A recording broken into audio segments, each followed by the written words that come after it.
Give me a boring, not exciting, yes, I know, that means the same thing, candidate who can flip a district, win a Senate seat all day, every day. I don't need the excitement. I don't need the fun.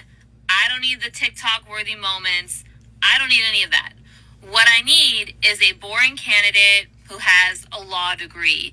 What I need is a boring candidate who was a state legislator. What I need is a candidate who can flip these seats so we can take back the House, take back the Senate, and slow this shiz down. So many of you are out in these streets agonizing and not organizing.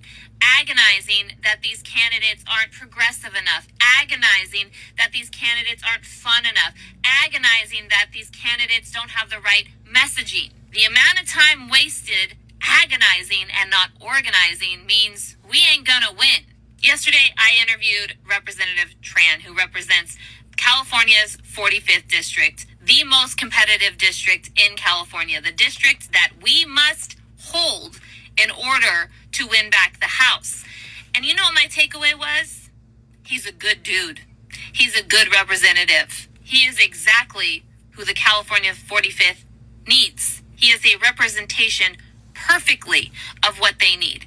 Because you see, one size does not fit all. Those exciting candidates that you're all excited about, they represent massively blue districts. Great, amazing, cool. But there is a whole lot of districts that aren't massively blue, that are purple, that are leaning red, that we have to win.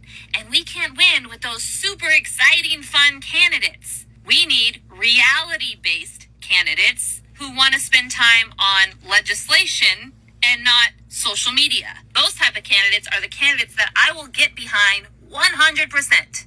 And if you want to win back the House, if you want to win back the Senate, those are the type of candidates that you should be getting behind. The name of the game is electability. Can the candidate win? Without that, everything else behind the candidate means nothing. They can have the best message in the whole world. Doesn't matter if they can't win.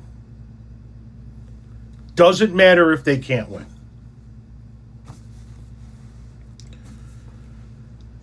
In some areas, like she said, certain candidates go over. Candidates that make a big splash, that are seen all over social media, that are sort of mini celebrities. And in other areas, people don't want that. They want calm, level-headed, legislative-driven candidates that aren't there to get a soundbite, but to make a difference. And like I've said before, progressive candidates work in some areas. New York picked a shit ton of progressive Democratic Socialists of America. That's what works in New York, and the Democrats in New York should vote for them. But in other areas, that doesn't work.